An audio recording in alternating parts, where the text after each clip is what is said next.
아빠가 목사이기 전에 아빠도 죄인이야. 너한테 다시 한번 정말 미안하고 아빠가 용서를 구할게. 아빠가 너의 모습 그대로 하나님이 아빠를 사랑하신 것처럼 아빠도 너를 사랑하려고 노력할게. 진심으로 미안하다. 요셉에서 인생 가운데 가장 잘한 것은 자신의 의지는 아니었겠지만 3개월 때 그 어린 아기 모세를 나일 강변에 띄어보낸 것이다. 아브라함이 이삭을 바치러 가는 그 모든 시간은 자기를 계속 죽이는 시간이었던 것 같아요. 자기가 죽지 않고 어떻게 아들에게 칼을 들겠어요? 사랑이라고 하는 것은 죽음이구나. 본인은 확신 가운데 있지만 사람들은 전혀 그 공감해주지 않고 따라와주지 않는데 부모가 자녀들로 인해 답답하게 생각을 하는 것이 그 과정을 통해서 하나님의 마음을 이제 알게 해주시는 것 같아요. 그 욥은 두 가지 면을 그 자식에게 다 잘 보여준 것 같아요. 첫 번째는 개방성. 자녀들이 생일날을 맞으면 요즘식으로 하면 생일 파티 친구들하고 같이 할 수 있도록 해주고 그렇지만 끝나고 난 다음에 혹시 노는 가운데 범죄한 일이 있을까 봐 제사를 드리는 명수대로.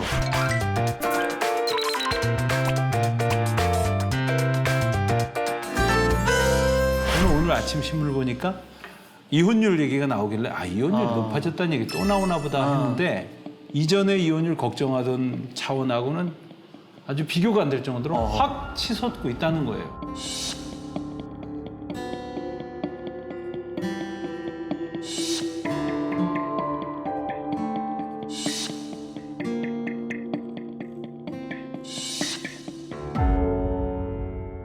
가정의 문제를 이야기하자면 글쎄 그 문제의 근원이 어딜까요? 참, 그 정말 쉽지 않은 문제 같아요. 정말 쉽지 않은 문제. 전 지금 아무 생각도 안 나니까 딴 사람이 먼저 해주세요. 저도 아무 생각이 안 났는데 그러니까 보통 많은 사람들이 문제가 생기는 이유가 상대방이 잘못됐고 나는 옳고라고 생각하기 때문에 문제가 생기는 거거든요. 부부 사이도 그렇죠. 마찬가지고. 그런데 사실은 복음이라는 것은 그게 아니잖아요. 누구나 다 죄인이고 나도 죄인이고 내가 옳은 게 아니고 내가 정당한 게 아니고 문제를 가지고 온 성도들에게 그 부분을 좀 인식해주면 스스로 거기서 솔루션을 또 찾기도 하더라고요. 그렇게 솔루션을 찾는 사람들도 있지만 사실은 거부감을 느낄 수도 있잖아요. 예를 들어서 뭐 결혼의 목적이 뭐냐? 결혼의 목적은 행복이 아니다. 결혼의 목적은 거룩이다. 네, 그런 얘기 하는데 사실은 그 말의 진의를 이해하기까지는 사실 상당히 어색하고 거부감이 느껴지는 말일 수도 있거든요. 어려운 이야기죠, 사실. 예, 그렇죠. 그런 부분 사실은 제가 말한 의도는 좀 그거 좀 달라요. 그러니까 본인이 이제까지 남편이 잘못한 거야 이건. 그런데 생각해 보니까 자기도 잘못한 거야. 내 잘못을 보게 해줘야 된다. 예. 그러면서 그걸 인정하더라고. 결국 이제 복음의 핵심은 어떤 영역이든지 간에 인간이 살아가는 세상에 죄가 있고 모든 불행의 근저에는 죄의 문제가 있기 때문에 복음은 그 죄를 예수 그리스도 안에서 극복할 수 있다라고 하는 승리의 선언이 아닌가. 어려움을 겪는 적 없으신지 궁금하고요. 그러니까 이런 질문이 제일 곤란해. 그렇죠. 이건 쉽게 말해 넌 잘하고 있냐 이런 얘기잖아요. 나만 아픈 거냐 이거죠. 그렇죠. 자, 목사님 그럴 때 교인한테 이렇게 좀 목사님 얘기도 좀 하시는 편이세요? 목사님 자꾸 저한테만 물어보지 마세요. 제 앞에 앉아 계셔서. 근데 저는 진짜 고백하는 편이에요. 목사님 사례를. 예, 그래서 제가 가끔씩은 내가 고백 중독증에 걸리지 않도록 조심해야 되겠다. 이렇게 생각할 정도로 자꾸 고백을 하려고 하는데 이거 굉장히 의도적인 것 같아요. 그러니까 저의 솔직함을 좀 과시하려고 하는 의도도 약간 있고 꼼수도 있고 한편으로는 저희 가정 이야기가 가장 안전한 이야기가 되는 것 같다라고 아내가 얘기했기 때문이기도 하고 남의 얘기하지 말고. 남의 얘기하지 말고 우리 집 얘기해라. 그렇죠. 차라리. 그래서 이제 아내랑 제가 다투고 뭐 힘들었던 이야기, 뭐 이혼하고 싶었던 이야기 그런 것들을 하기도 하죠. 그런 저도 얘기 솔직히 하는- 몇 번 이혼하고 싶었어요. 목사님이 당연히요. 제 아내는 곱하기 10쯤 됐겠죠. 이혼하고 싶었던 횟수가. 네, 그렇죠. 근데 그게 이혼이라는 것의 무게를 얼만큼 실느냐의 문제인데, 야, 진짜 이 여자랑 계속 앞으로 살 수 있을까? 이런 생각을 심각하게 한 게 한 2번 정도 되는 거예요. 제가 이 이야기를 왜 이렇게 의기양양하게 할까요? 극복했다 이거지. 그렇죠. 예. 목사님 가정은 어떠세요? 사모님과. 제가 작년 겨울에 우리 그 여자 전사님들이 저 없는 사이에 우리 교회 가정의 부부의 친밀도 등수를 매겼더라고요. 교육자들의 가정. 아니. 교인들. 전체 교인들. 교인들의 아, 가정. 교육자 포함해서. 네, 포함해서 등수를 매겼는데, 특별하네. 제가 4등을 했어요. 그래도 굉장히 그래도 선방했죠. 예, 선방. 상위 랭킹. 백가정 중에요? 아니 이제 전체 가정 중에 그런데 어떤 느낌이 드냐면 제가 최근에 아내한테 그랬어요. 여보 우리도 이렇게 살다가 평행선을 달 수 있는 거 아닐까? 평행선. 왜요? 왜 평행선이라 그런 그러면 생각을? 이렇게 뭐 더 가까워지지 않은 채 그냥 그냥 나빠지진 않아. 그렇지, 나빠지진 않아. 이혼 사모님이 왜 아닌데 그렇게 얘기했다고 생각해요? 아니 제가 아, 목사님 제가 사모님한테? 그런 얘기 했어요. 왜? 왜냐하면 얼마 전까지만 해도 우리 가정 같은 부부가 없을 거야라고 생각을 했던 사람 중에 하나거든요. 근데 이게 여우가 가정을 허문다고 그러잖아요. 그 생각 하나가 그렇지. 탁 들어오니까 마치 남남처럼 느껴지는 느낌? 그 순간이 찾아오더라고요. 아, 그렇구나. 그건 그 속으로만 생각하셔야 되는 거 아니에요? 아니 그런데 건강할 때는 이 얘기 해야죠. 야, 우리 목사님은 좋은 남편이실지. 저요? 자, 우리 한번 여기서 재미난 걸 하나 만들어 주셨는데 한번 이거 가지고 계신 거 가지고 한번 솔직하게 왜냐하면 한 번씩 대답을 하면 좋은 남편이라 그러면 다들 나도 좋은 남편이다 이렇게 갈 수가 있어요. 그러니까 한꺼번에 한번 딱 한번 자수를 해보죠. 야, 이거 근데 이게 잠깐 저도 아까 받았는데 네. 이 OX만 있는 거예요? 이 사실은 이제 디지털로 점수화하면 더 좋겠지만 그러게요. 그럼 얘기가 길어질 것 같아서 오케이. OX로 우리 OX로 이렇게 했다가 이렇게 돌렸다가 다시 또 이렇게 됐다가 이렇게 됐다가 네. 사실은 현실은 그런 것 같아요. 자, 그러면 오늘 이 시점에 있을 때요. 이 시점에 있을 때. 어떨지 한번 해보죠. 나는 집에서 좋은 남편이다 하시면 그렇다 그러면 동그라미로. 하나 둘 셋 해주세요. 하나, 둘, 셋. 하나, 둘, 셋. 셋.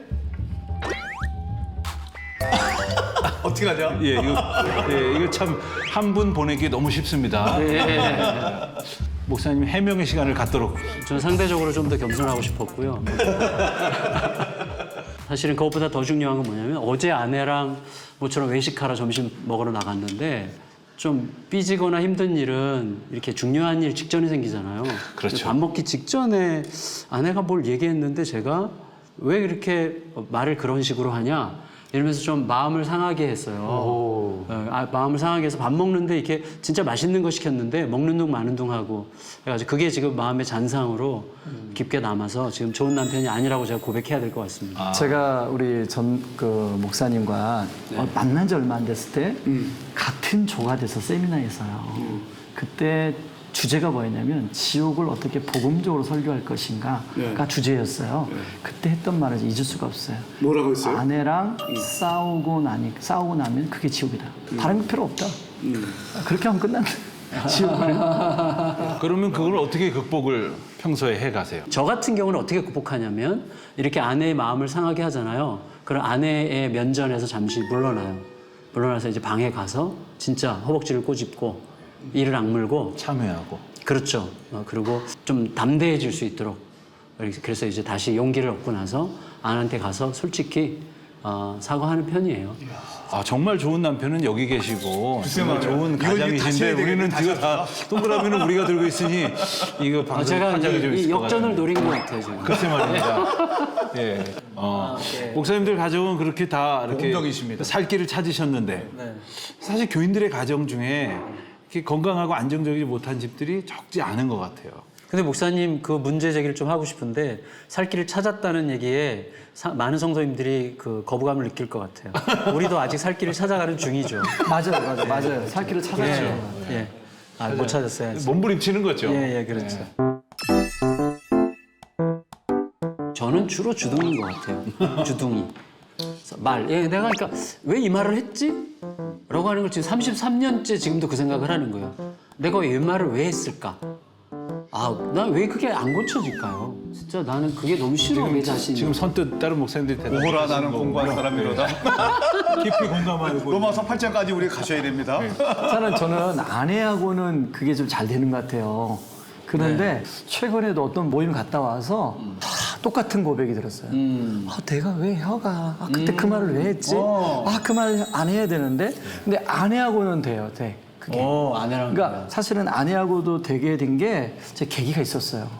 어느 날 제가 아내한테 너무나 편하게 툭툭 얘기하는 거예요. 근데 제가 성도들하고 얘기하는 게 아내하고 얘기는 다른 거예요. 그래서 기도하는 건 성령께서 깨닫게 해주시더라고요.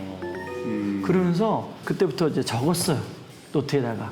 그리고 하나님, 제가 아내를 제 마음속에서 무시하는 마음이 있는 것 같아요. 하나님, 이게 정말 성령 깨닫게 해주셨는데 이게 내 힘으로는 안 돼요. 무시한다고 말씀하시니까 지금 최 목사님 표정은 아니 아내를 어떻게 무시할 수 있지 이런. 아니 그게 아니라 그게 아니고 갑자기 떠오르는 얘기가 있어가지고 어떤 목사님이 이제 자식들하고 집에 와가지고 이제 조금 이제 뭐 야단도 치고 뭐 아마 그랬었나 봐. 근데 이제 전화가 온 거야. 성도한테 전화가 오니까 성도한테 전화가 오니까 목사님답게 발언해. 성도님 그러시냐고. 목소리가 바뀌었군요. 달라졌지. 전화를 딱 끊어하니까 아들이 하는 말이 아빠 앞으로 나를 성도로 대해 주십시오. 똑같아요. 우리 와이프는 똑같아요.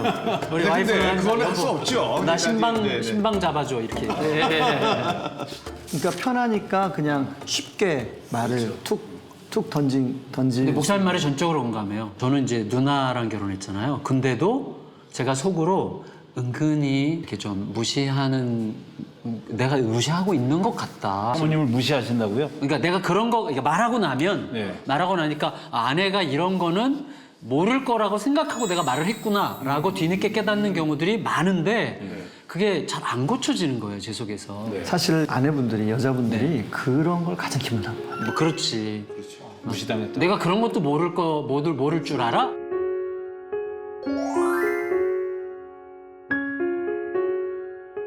이 젊은 사람들이 목사님 우리 가정에 심각한 문제가 있어요. 기도해 주세요. 이럴 때하고는 조금 다른 느낌이 드는 것이 박 장로님하고 최 권사님이 목사님 아직 젊으셔서 모르는 모양인데 뭐 저런 그런 거 하려고요. 어떻게 하면 좋을까요? 이런 분들한테는. 저는 사실은 최근에 그 문제 가지고 아내랑 좀 대화를 했어요. 당신 결혼에 대해서 생각해 본 적이 있어? 목사님 가정에서? 예. 제가 우리 그때 목사님 아내가 가정에. 자기도 속마음을 얘기하시는 건 충분히 그럴 수 있겠다는 거예요. 목사님 저 그러면요 이거 한번 해보죠. 나는 조론 이게 너무 무서워. 조론할 있다 없다. 뭐 요거 문제가 수 있다, 되면요. 없다? 예. 아니 개인적인 경우 아니면은 목사님의 케이스, 목사님의 케이스, 나의 개인 사모님의 케이스에서? 마음도 생각하지 말고 또 교인들의 일반적인 경향도 생각하지 말고 그럼 나도 나중에 조론을 한번 해볼 마음이 있다. 근데 그 부분은 사실은 여기서 의미가 없을 것 같아요. 왜냐면 조론은 주로 여자들이 요구해요. 근데 사실은 시간이 가면서 남자들은 나이가 들어가면서 여자가 절대적 필요성이 좀 더 강화되잖아요. 더 의지하게 되고. 그러니까 참 쉽지 않은 것 같고 여자들이 주로 그럴 것 같아요. 글쎄, 목사님에게. 그러면 최 권사님인데 아까 박 장로님하고 최 권사님 가정에서는 최 권사님인데 어떻게 하면 좋겠습니까? 생각을 해봤어요. 포스트 모더니즘에 이제 우리가 완전히 지금 중앙에 들어와 있잖아요. 그리고 그 문화가 이미 사실 50대, 60대까지도 그 영향을 받고 있는 것 같아요. 그 중에 하나가 이제 편함. 자기중심적인 편함을 추구하는. 편하고 싶어하는. 예. 사실은 편함이 결혼이라는 제도의 연합의 신비, 바울이 신비라고 미스터리라고 이야기하고 있는데 그러면 그보다 중요한 가치인가? 결국은 우리가 영혼부터 영혼까지 사는 존재인데 만약에 이 땅에서의 삶이라고 한다면 그런 편함의 가치를 추구하는 게 의미가 있지만 정말로 영혼부터 영혼에 산다고 할 때 우리의 가치는 정말로 말씀으로 돌아가서 그 신비를 추구해야 되는 가치가 아닌가. 저는 이런 생각이 지금 언뜻 들었는데 조론에 대해서 사람들이 찾아오는 것은 평생 살아온 삶의 경험이 그들의 몸에 기억된 것에 대한 반응으로 찾아오는 건데 우리의 권면이라는 것은 우리가 따라야 될 어떤 모범이기도 하고 설명이잖아요. 설교적 설명인데 그걸로는 이분들의 마음속에 깊이 파고 들어갈 수가 없는 것 같아요. 그러니까 예를 들어서 저 같은 경우는 이제 키위 알러지가 있는데 키위가 얼마 아무리 좋다고 누가 아무리 잘 설명을 해도 못 먹어요. 제 몸이 거부하는 거니까. 그러니까 졸로는 몸의 이야기지 생각의 이야기가 아니기 때문에 물론 생각이랑 섞여 있는 거지만 그러니까 오히려 이런 권면보다도 복음적인 어떤 대안을 가질 수 있는 프로그램을 교회가 갖고 있어야 된다고 생각이 돼요. 경험하게 해주는 거죠.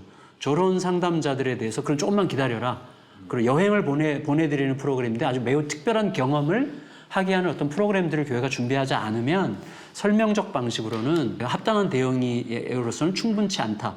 이런 생각이 드는 거죠. 목사님 말씀 들으니까 신혼부부 세미나 내지는 결혼 준비 학교 네. 이런 프로그램들은 있는데 이 결혼 계속 학교, 그렇죠. 조론 대비반 이런 게 조론 없다는 대비반. 말씀을. 그렇죠. 맞아요. 예. 그러면 구체적으로 가령 그런 부부간의 문제를 가지고 목사님들을 찾아오신 경우도 있거든요. 성경 속에 이런 인물을 한번 보십시오 하면서 이렇게 한번 예시로 들어줄 만한 인물을 소개를 해주십시오 한다면 누굴까요? 저는 룻과 보아스. 룻과 보아스. 사실은 룻과 보아스는 계산의 관계는 아니잖아요. 전적인 헌신의 관계로 만들어진 부부이기 때문에 우리가 그 명제적으로 그렇게 상담한 부부들을 설명하는 것에 대한 것은 저도 동의하지 않거든요. 왜냐하면 케이스 바이 케이스가 너무 많기 때문에 살아온 과정들이 많이 있기 때문에 그러나 룻과 보아스를 통해서 그들이 어떻게 상대방에게 헌신하고 그렇게 할 수 있었는지를 깊이 복음적으로 생각해보고 권면할 때 한 번쯤 생각해 볼 수 있는 그런 인물들이 아닐까 그렇게 저는 생각해봐요. 지금 목사님 얘기 들으면서 지금 즉흥적으로 떠오른 아이디어가 뭐냐면 룻과 보아스 얘기를 할 때 결혼을 요청하는 아내의 입장에서 우리 남편은 보아스가 아니야 라는 생각으로 다 커버가 가능하잖아요. 우리 남편이 보아스만 같아봐 내가 결혼을 생각하나 이렇게 생각할 것 같아요. 네. 저 어떻게 보면 교회에서 우리 하나봐 목사님 아까 얘기한 것처럼 다른 남자 대보기 프로그램 같은 거, 다른 남편 대보기 프로그램, 남편이 완전히 새로운 모습으로 변화돼서 아내 앞에 나서는 프로그램 같은 거를 해준다든지 그런 생각을 조금씩 해서 남편의 새로운 면을 볼 수 있는 기회를 아내에게 준다든지. 그래서 이건 뭐 많은 좀 세밀한 면밀한 전략이 필요하겠지만 아내에게도 일단 수긍해줘야죠. 이해한다. 참 힘들겠다. 그런데 한번 조금 더 기다려보고 새로운 걸 경험할 수 있는 어떤 기회들을 한번 가져보자. 아까 말씀드렸던 것처럼 몸의 이야기이기 때문에 경험적으로 남편의 새로운 면모를 볼 때 느껴지는 어떤 느낌들 있잖아요.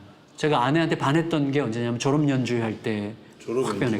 아내가 이제 음악을 했는데 졸업 연주회 갈 때 완전히 새로운 모습이잖아요. 늘 교회 누나였다가 졸업 연주에서 이렇게 대금 소리가 이렇게 나오는데 거기 완전히 진짜 쫙 빠진 거죠. 그러면서 진짜 끝까지 잡아야 되겠다. 이제 이런 마음이 드는 거죠. 다른 얼굴을 볼 수 있을 것 같아요. 다른 얼굴. 그런 경험을 하게 해주는 것을 우리가 좀 더 세밀하게 접근하는 게 필요하겠다. 좀 실천적인 세밀한 접근? 이런 게 좀 더 필요하겠다는 생각이 들어요. 도전이 되는 질문이 될 것 같은데요. 목사님은 어떠세요? 사실은 에베소서에 나오는 말씀에 아내들아 남편들아 하기 전에 핵심 말씀이 그리스도를 경외함으로 말씀이 먼저 나오거든요.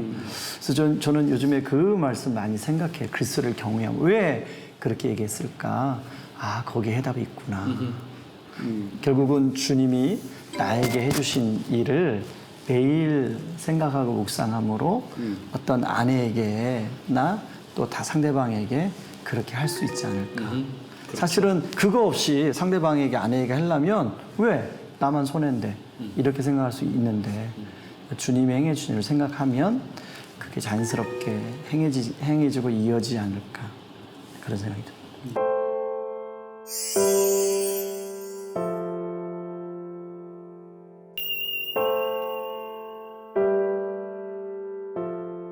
아프리카의 속담인가요?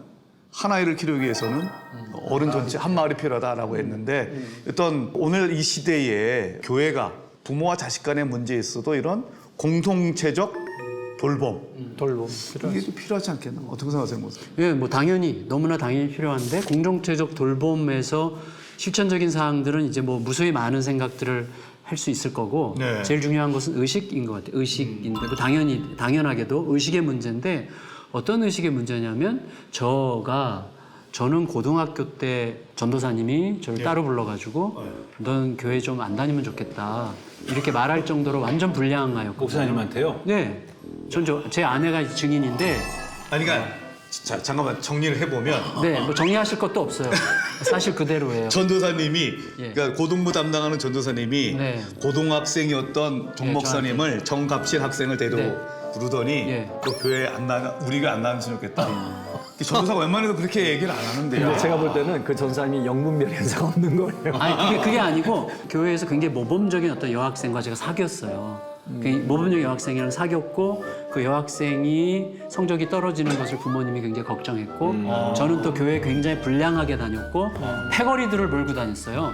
저 동네 패거리들을. 전도왕인데도 불구하고 전도했는데 다 교회에 물을 완전히 흐려놓는 완전히 흐려놓는 공부 잘하는 여학생들 성적을 떨어뜨려 놓는. 네, 뭐 술, 뭐 담배 늘 여기에 뭐 쩔어 있는 친구들을 몰고 다녔었기 때문에. 게다가 그렇게 세상에 속해 있는 친구들을 전도해 오는 근데 중요한 건 뭐냐면 그런 교회에서 그 담임 목사님이 저에게 신학교 가라 그러신 거예요. 그러니까 저는 그분이 어떤 근거로 그렇게 얘기하셨는지 이제 많이 생각해봐야 되는 거지만 내가 신학교 외에는 갈 데가 없다. 혹은 신학교를 가야 그나마 인간이 되겠다. 이렇게 생각하시는지 모르겠는데 그게 중요하고 우리 반사 선생님과 권사님들이 워낙 잘해주신 거예요. 다시 말하면 예 교회의 그 분위기죠. 그렇죠. 그러니까 제가 얼마 전에 무슨 칼럼을 읽었는데 하나님의 공의는 끈적거린다라는 칼럼 제목이에요. 하나님의 공의가 끈적거린다. 우리는 하나님의 공의를 흑백으로 생각하는데 너무 익숙해요. 근데 사실은 우리들은 항상 의로움을 얘기할 때 불의함이 섞인 상태에서 의로움을 얘기할 가능성이 항상 많은 사람들이기 때문에 교회 안에 이 끈적거리는 관계들과 이런 애매모호하고 교회 없었으면 좋겠는 아이들까지도 사실은 하나님의 현실로 받아낼 수 있는 그 분위기. 그게 이제 교회의 우리 자녀들을 제대로 키울 수 있는 굉장히 중요한 교회 공동체 분위기겠다. 이런 생각을 이제 하게 됩니다. 어떤 분이 교회학교 교사를 열심히 하고 계셨어요. 아주 정말 모범적이라는 표현으로는 설명이 안 될 정도로 지나치게 아주 정말 희생적이고 헌신적으로 아주 열심히 하고 계셔서 좀 어리석은 질문일지 모르지만 제가 담당할 때 어떻게 이렇게 헌신할 수 있게 되셨습니까? 했더니 그분 말씀이 우리 자녀들이 있는데 정말 내 손으로 컨트롤이 안 된다는 거예요. 어떻게 해도 안 된다는 거예요. 그래서 기도하던 중에 내가 교회 가서 다른 집 아이들을 위해서 사랑을 베풀다 보면 주님이 은혜를 주셔서 다른 사람들을 통해서 우리 자녀들을 충분히 사랑해 줄 수 있으면 좋겠다 하는 그런 좀 그 순수한 마음으로 많은 자녀들을 사랑하게 되었다고. 근데 저는 이러한 좀 계산법이 적용되지 않는 그러한 섬김의 원리가 오늘 우리 교회들 가운데 있어야 된다고. 사실 그 혜택을 수혜를 보신 분이 정 목사님이시잖아요. 그렇죠. 맞아요. 그리고 또 한국교회가 지금 수혜를 입고 있고. 아니요, 교회가 사실은 그 모범생 어떤 그 증후군이 있는 것 같아요. 우리도 모르고. 그 탐구 하나님 책의 마지막에 보면 그런 얘기 하거든요. 교회 밖에 있는 동생들이 교회 안에 있는 큰형 때문에 교회 안으로 들어오지 못한다. 그래서 예수님이 진정한 맏형으로 오셨다. 이 얘기를 하시거든요. 이제 우리가 교회와 또 가정들, 부모님들과 자녀들에게 복음으로 한번 답을 내주시면 어떨까 하는 질문으로 제작진이 6글자에 한번 답을 좀 부탁을 했어요. 그래서 제가 왜 여섯 글자일까? 네, 한번 지금 써보시겠습니까? 글씨를 잘 써야 되는군요. 글씨를 네, 예쁘게. 글씨를 한번 써보신다면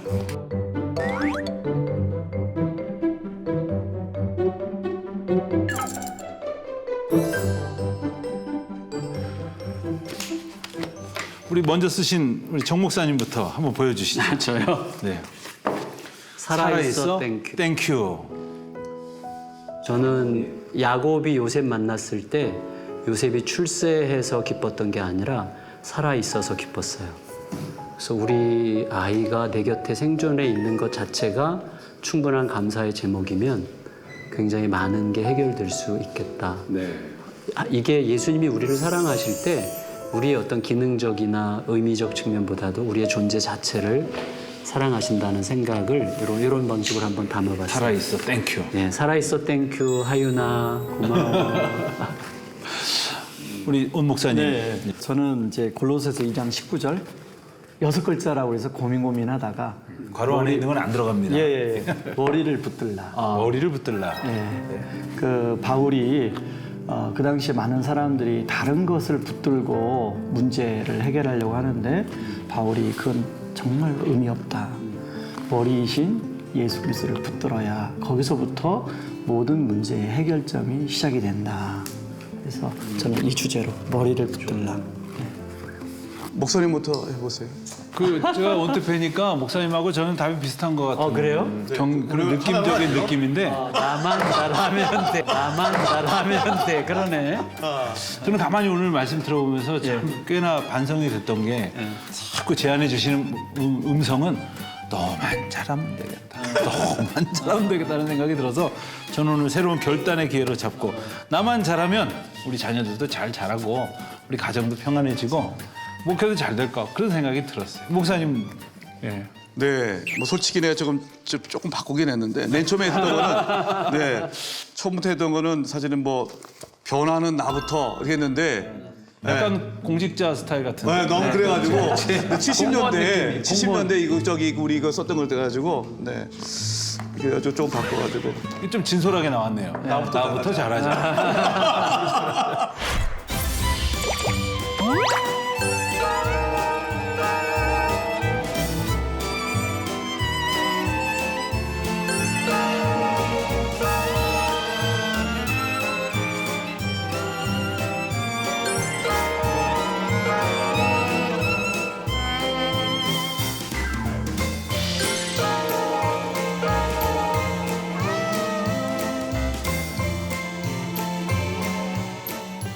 우리 부부의 문제, 또 자녀들과의 문제 어떻게 풀어가면 좋을지 귀한 말씀 해주셨는데요. 또 우리 교회가 살고 가정이 살고 자녀들과 부모님들이 행복한 그런 귀한 가정 될 수 있도록 우리 목사들의 귀한 복음적인 수다가 될 수 있도록 함께 더 기도해 주시고 참여해 주시면 감사합니다. 대단히 고맙습니다. 고맙습니다. 수고하셨습니다. 우리 목사님 구호 한 번 외치고 헤어질까요? 오케이. 자, 하나, 둘, 셋. 목사들의 목소! 야!